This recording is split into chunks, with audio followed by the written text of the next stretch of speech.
Mais la bonne nouvelle, elle repart à Iré d'où elle vient, elle fait les résultats.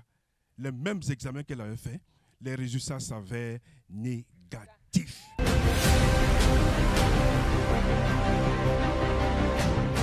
Notre maman ici dit que depuis 7 ans, elle a des myomes, elle a des fibromes. Et elle est passée partout. Aucune solution. Mais il a fallu qu'un jour, elle regarde à la télé, Béni TV. Et dès qu'elle regarde, elle voit les mouvements du pentecôtisme. Elle dit qu'elle se dit intérieurement, ce n'est pas les mêmes églises là. Mais elle a prêté attention. Elle a vu les délivrances. Elle a vu les révélations. Elle a pris la décision de venir à 100% exaucement. Dès qu'elle est arrivée au premier 100%, elle dit qu'elle n'a jamais prié autant. Tellement que les prières étaient intenses. Les actions prophétiques, les prières, les révélations. Elle n'a pas eu de révélation. Mais elle a saisi le spirituel. Elle a dit que pendant que l'apôtre était à la chair, elle dit tous ceux qui sont venus avec une maladie, priez, considérez que la maladie a disparu. Bien aimé, par la foi, elle a saisi cela. Mais la bonne nouvelle, elle repart à Iré d'où elle vient, elle fait les résultats. Les mêmes examens qu'elle avait fait, les résultats s'avèrent négatifs.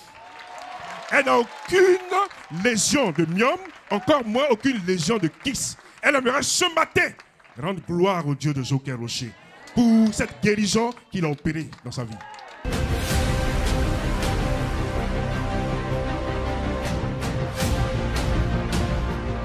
Aujourd'hui, il est libéré. Aujourd'hui, il veut rendre gloire à Dieu. Et il veut vous dire, choisissez et restez fidèles, car vous êtes sur une terre d'exaucement.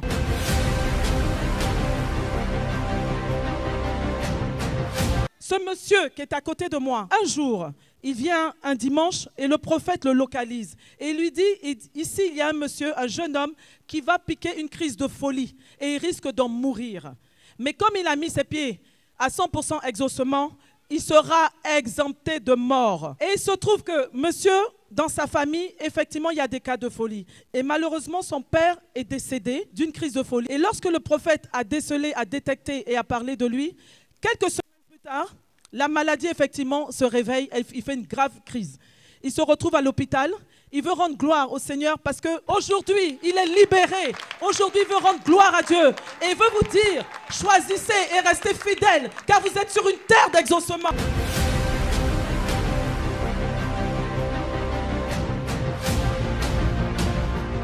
Elle est venue ici et elle a dit, je saisis ce que les autres ont saisi. Parce que si ce Dieu-là est capable de faire ce que les autres reçoivent, il est impossible qu'il passe et que je ne reçoive rien.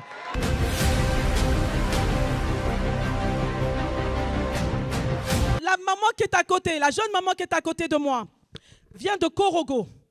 Elle souffrait elle avait un très très gros fibrome et un gros problème au cœur. Donc elle vient vendredi dernier, donc c'est pas vieux, à 100% exaucement. Le jour où le prophète nous a demandé de venir avec notre vêtement de galère, de misère, de servitude. Et après l'exhortation, les vêtements ont été demandés d'être déchirés sur la terre d'exaucement, ce qu'elle a fait.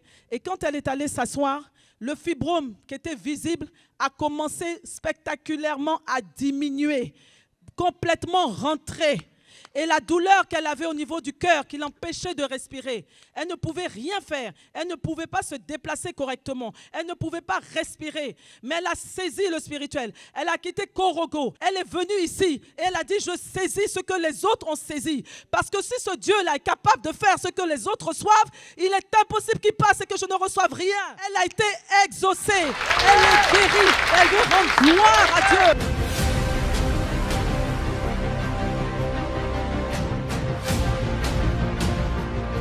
Un mois, 2 mois, 3 mois, elle constate que son ventre pousse.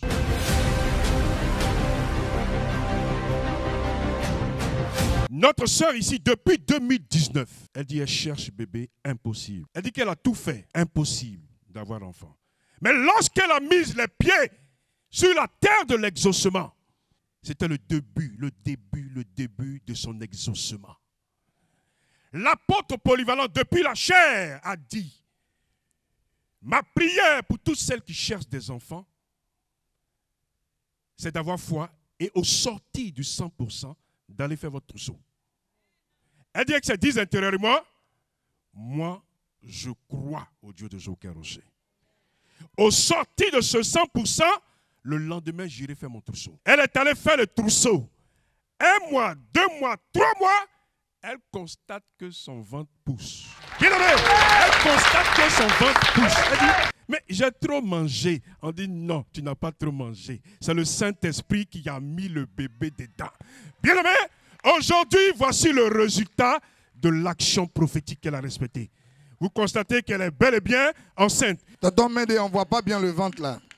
Peut-être que c'est faux, c'est un montage. Bon, plaque. Voilà. Ah, ça est là. C'est là. On acclame Jésus. On acclame Jésus.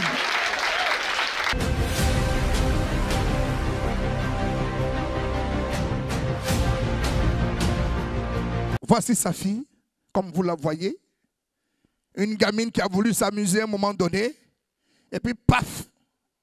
Ça dit là où les mamans même cherchent là. Les enfants jouaient ça. À un moment donné, elle est à thème. Et puis voilà. Pour un rien, elle tombe dans les pommes.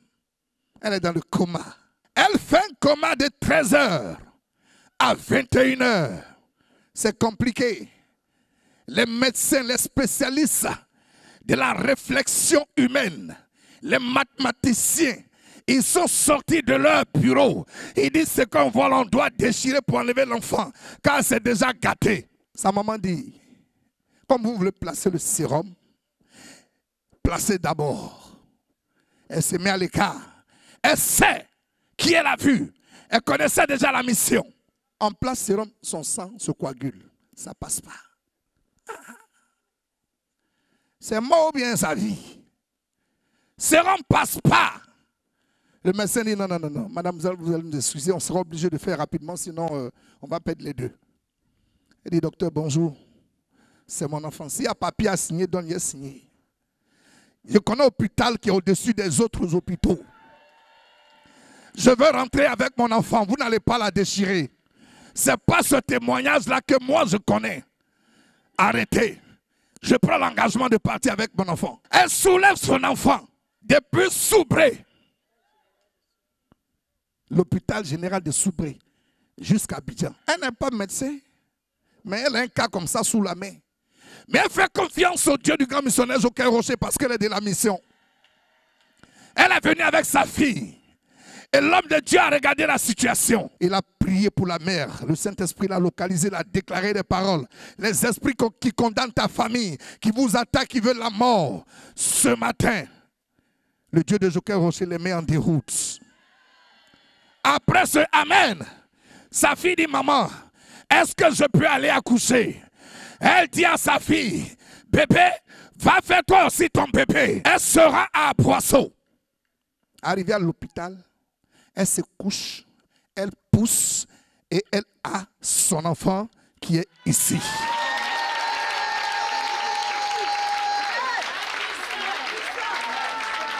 Que la gloire revienne à l'Éternel des armées.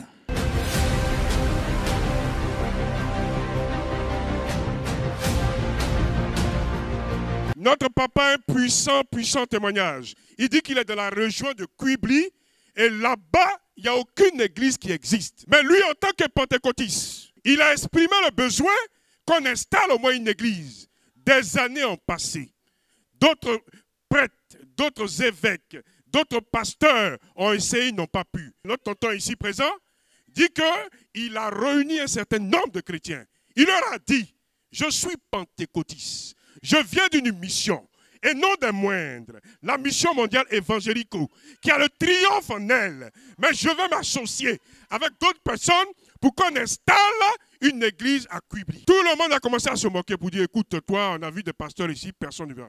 Ils ont décidé, ils ont donné même la date, à partir du 8 au 9 mars, bien aimé, une bonne nouvelle, c'est qu'on va installer une église dans la région de Quibli.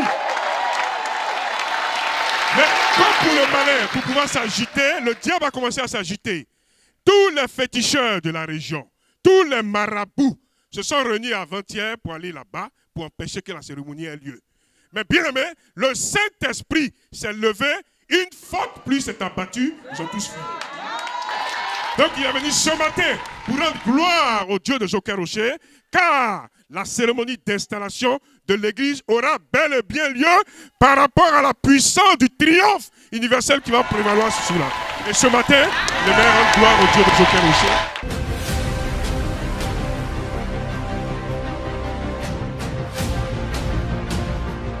Quelques secondes après, son neveu a commencé à vomir.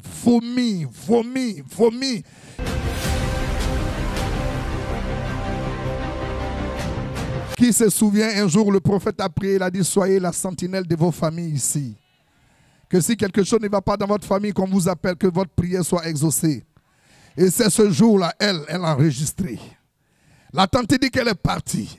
Quelques semaines plus tard, on l'appelle pour lui dire que son neveu est en train de mourir.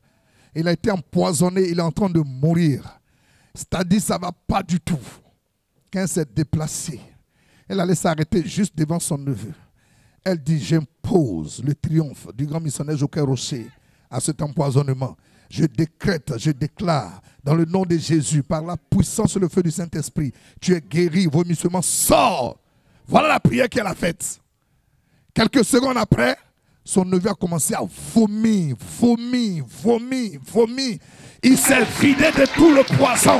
Et il s'est levé, il s'est assis. Elle vient dire, il y a Dieu ici. On acclame l'Éternel des armées.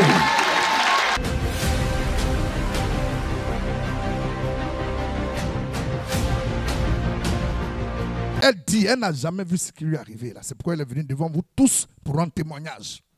Elle vendait dans un coin, c'était ce petit commerce-là qu'elle prenait pour s'occuper d'elle-même et de sa vie. Ils sont venus, ils ont cassé.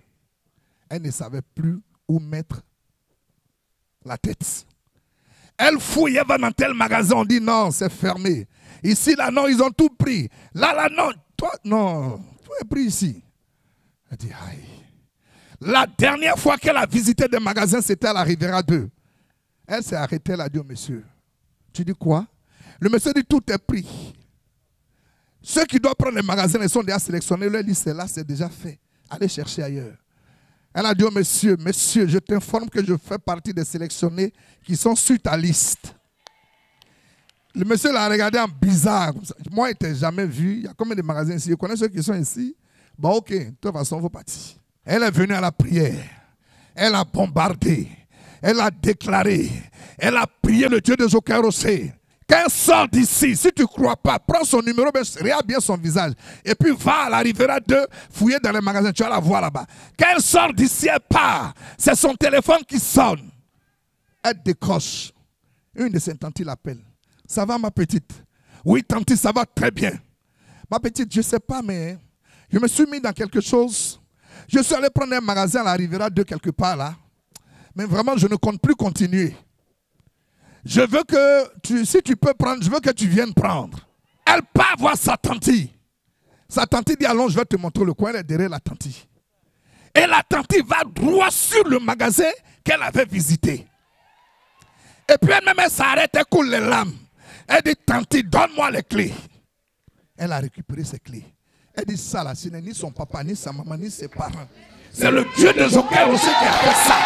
Elle vient ici pour rendre gloire à l'Éternel des armées. On se tient debout, on acclame Jésus-Christ.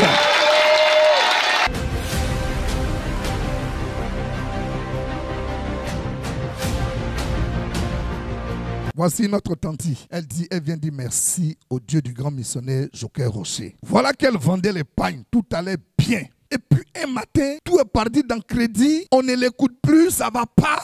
C'est elle maintenant qui a tous les problèmes. Elle dit c'est en cela qu'elle est arrivée ici sur la terre de l'exaucement. Et sur cette terre, le grand missionnaire Joker Rocher a fabriqué un prophète qui lui a dit, tanti, tu vendais pagne. À cause de ton commerce, tu as rendu une monnaie 1000 francs à quelqu'un. Ils ont récupéré tes 1000 francs et ils sont partis condamner ton commerce. Tout est fermé, où tu es là, tu n'as plus rien. Elle s'est mise à pleurer naturellement. Ah, c'était ça mon problème. À cause de 1000 francs, ils ont fermé un magasin de pagne. Elle dit non, mais attends, le prophète dit tout. Et le prophète a travaillé puissamment, inspiré par le Saint-Esprit. Le prophète lui a dit, pars, ma tante, reviens pour rendre ton témoignage. La tante est partie. Elle est revenue pour vous dire, tout a repris, ça va. Elle a rouvert son magasin, ça marche. Elle vient rendre gloire à Jésus-Christ.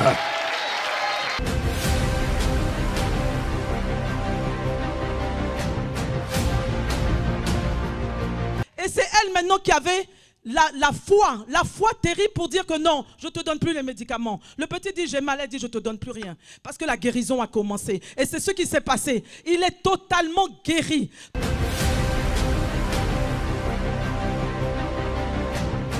Ce jeune homme de 14 ans ne se retrouvait plus, il était dans une dépression, un début de folie. Sa maman ne pouvait plus communiquer avec lui. Il avait des réactions inimaginables. Et en plus de ça, à un moment donné, il a eu ses poumons atteints. Donc les médecins ont découvert une pneumopathie aiguë qui avait pris tous ses poumons, les deux côtés. Ça gonflait, il ne pouvait pas se retrouver. Ils sont allés donc à l'hôpital, ils ont pris des traitements, mais rien ne faisait.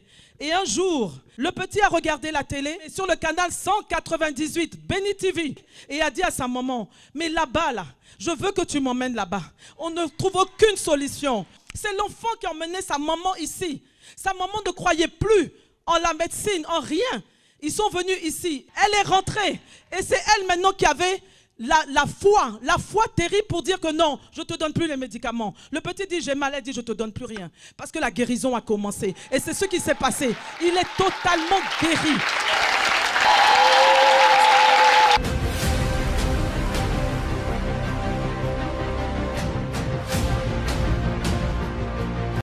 Quand elle est repartie faire les analyses, tout est parti de son corps.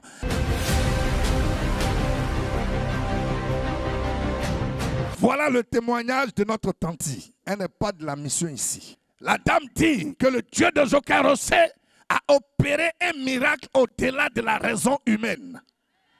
Elle est malade depuis 25 ans. Elle a fait église, elle a fait médicaments, elle a fait hôpital. Il a fallu qu'elle arrive ici pendant seulement 2 semaines. Quand elle est repartie faire les analyses, tout est parti de son corps. Elle ne peut pas se taire. Elle vient dire que le Dieu de Jokarosé l'a guéri totalement et définitivement.